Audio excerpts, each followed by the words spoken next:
청약에서 꽃은 단언코 특별 공급이라고 할 수 있습니다. 일반 공급도 물론 중요하고 좋지만 내가 원하는 단지에 일반 공급 가점제로 당첨되기 위해서는 적어도 15년 이상이라는 시간이 걸리고 추첨제는 경쟁률 박 터집니다. 그리고 공급되는 물량도 민간 분양은 특별 공급 비율이 40%에서 60%로 일반 공급 물량과 비슷하지만 공공 분양은 특별 공급 비율이 무려 70%나 됩니다. 그래서 많은 사람들이 특별 공급에 큰 기대를 안고 청약을 하는데요. 생애 최초 특별 공급만 추첨으로 당첨자를 선정하고 다른 모든 특별 공급은 배점이나 추첨이 아닌 다른 방식으로 당첨자를 선정합니다. 그런데 가장 중요한 건 대부분의 청약러들이 이 배점을 대충 준비합니다. 본인이 원하는 단지에 당첨되기 위해서는 이 특별 공급의 배점을 반드시 미리 계획하고 준비해야 합니다. 가장 좋은 건 결혼 전부터 미리 준비하는 게 좋은데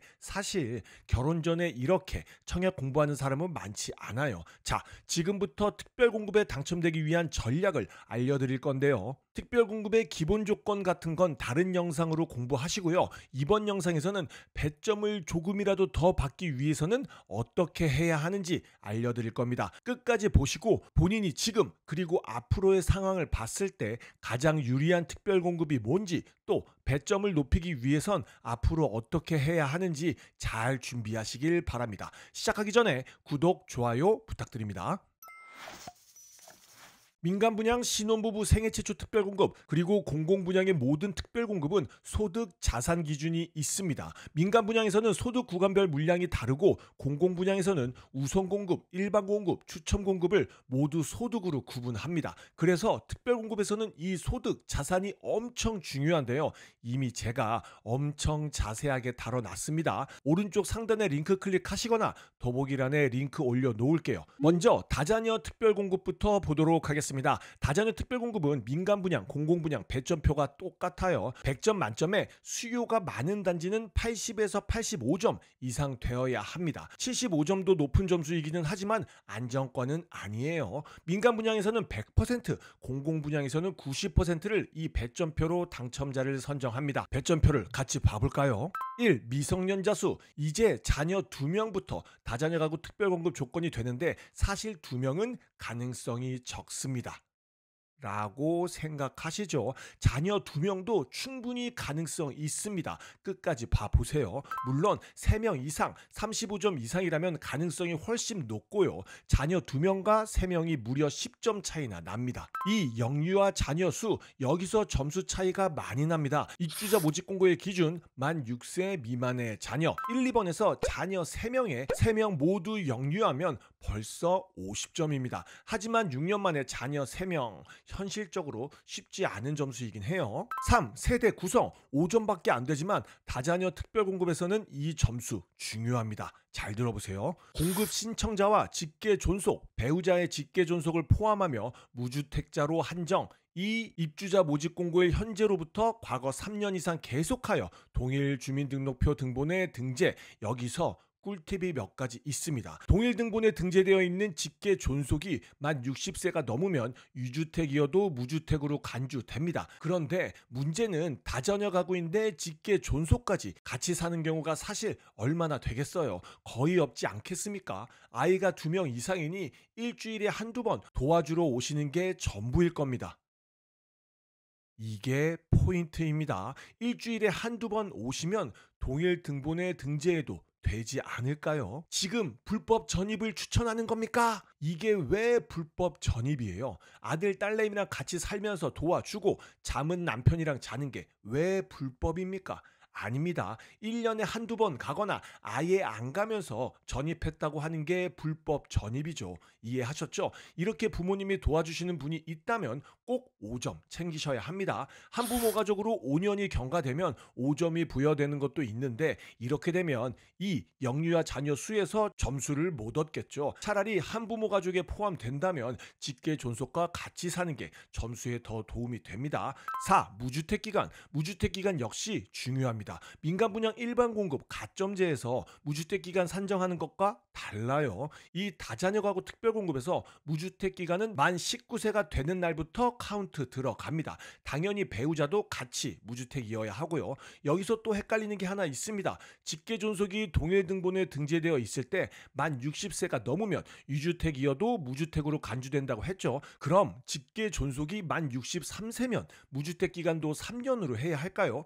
아닙니다. 공급 신청자와 배우자의 무주택 기간만 산정해요. 5. 해당 시도 거주 기간. 이것도 많이들 헷갈려 하시는데요. 신혼부부 특별공급이나 다른 특별공급 배점과 헷갈리면 안 됩니다. 그건 해당 주택 건설지역 거주 기간이고 다자녀 특별공급에서는 해당 시도 거주 기간입니다. 여기 나와 있어요. 시는 광역시 특별자치시 기준이고 도는 도 특별자치도 기준이며 수도권의 경우 서울, 경기, 인천 지역 전체를 해당 시 도로 본다. 만 19세가 되는 날부터 카운트 들어가고 중간에 같은 시 도로 이사 가는 건 상관없습니다. 마지막으로 6. 입주자 저축 가입 기간. 이건 어려운 거 없어요. 이렇게 6개 항목으로 100점 만점입니다. 점수를 어떻게 받아야 하느냐? 4. 무주택 기간. 5. 해당 시도 거주 기간. 6. 입주자 저축 가입 기간은 일단 만점 받고 시작해야겠죠. 그렇게 되면 40점. 이제 1, 2, 3번 싸움인데 솔직히 자녀 2명에 2명 모두 영유아 자녀라면 75점,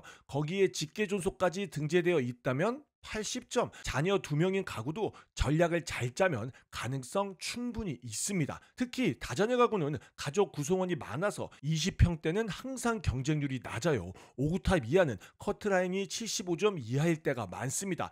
틈새 전략으로 20평대 넣는 것도 나쁘지 않습니다. 다자녀 가구 특별공급의 키포인트는 2명 이상의 자녀를 6년 안에 낳아서 75점 이상 만드는 겁니다. 물론 쉽지 않죠. 하지만 자녀 계획이 있으신 분들은 충분히 도전해 볼만 합니다. 그리고 75점이라면 20평대 5구 타입에 넣는 것도 전략이에요. 노부모 부양 특별공급은 민간 분양, 공공 분양 모두 일반 공급과 당첨자 선정 방법이 같습니다. 물론 일반 공급 커트라인보다 낮게 형성됩니다. 넘어갈게요.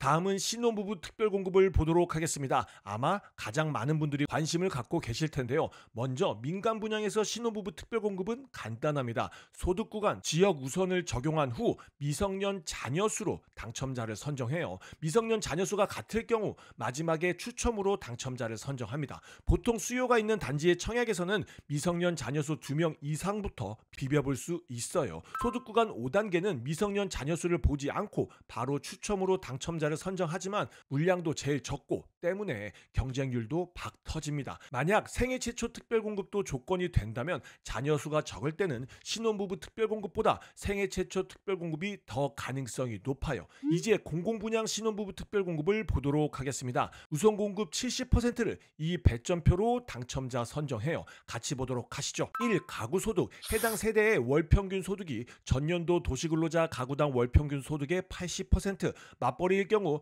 100% 이하인 경우 1점. 2.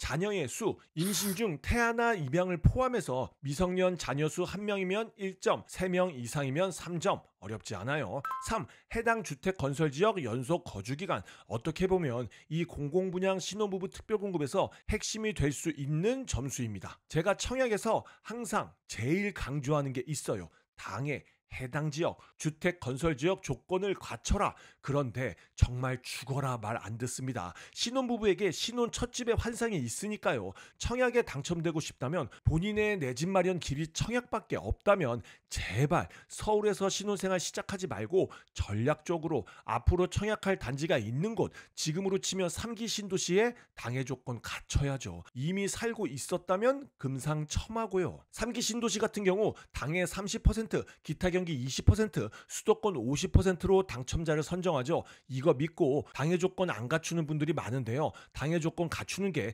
당첨 확률 100배 이상 올라갑니다. 자, 어쨌든 해당 주택 건설 지역 연속 거주 기간 3년 이상 3점, 1년 미만 1점입니다. 주택 건설 지역이 하남시인데 고양시 거주자가 1점 미만 체크하면 당첨돼도 부적격이에요. 4. 주택 청약 종합저축 납입 횟수. 제가 입이 닳도록 말씀드렸습니다. 인정 납입액이 낮은 분들은 2만원씩 24회만 납입하라고요. 24회 이상 납입이 3점입니다. 5. 혼인기간 신혼부부만 해당됩니다. 3년 이하가 3점, 5년 초과 7년 이하 1점, 혼인기간이 짧을수록 유리합니다. 그래서 가장 좋은 건 결혼 전부터 전략을 짜는 거겠죠. 6. 자녀의 나이 한부모 가족만 해당됩니다. 2세 이하 3점, 4세 초과 6세 이하 1점, 이렇게 해서 13점 만점입니다. 보통 11점이면 아주 높은 점수입니다. 3. 해당 주택 건설지역 연속 거주기간. 4. 주택 청약 종합저축 납입 횟수는 만점으로 들어가고, 신혼부부 특별공급의 키포인트는 얼마나 짧은 혼인기간에 2명 이상의 자녀를 낳느냐입니다. 11점을 맞는 대부분의 사람들이 3, 4번 만점에 혼인기간 2점, 자녀의 수 2점, 가구소득 1점으로 11점을 획득해요. 그런데 보통 신혼부부 특별공급 고배점자는 다자녀 가구 특별공급도 고배점자일 경우가 많습니다. 몇 점 차이로 낮거나 높아요. 잘 계산해서 본인이 유리한 유형에 넣으셔야 합니다. 이제 마지막으로 신생아 특별공급을 보도록 하겠습니다. 신생아 특별공급은 공공분양에만 존재합니다. 배점표를 보면 이제 아주 쉽게 눈에 들어오죠. 1. 가구소득. 전년도 도시근로자 가구당 월평균 소득의 80%, 맞벌이 100% 이하인 경우 1점. 2. 미성년 자녀의 수. 임신 중 태아나 입양을 포함 3명 이상 3점, 1명 1점.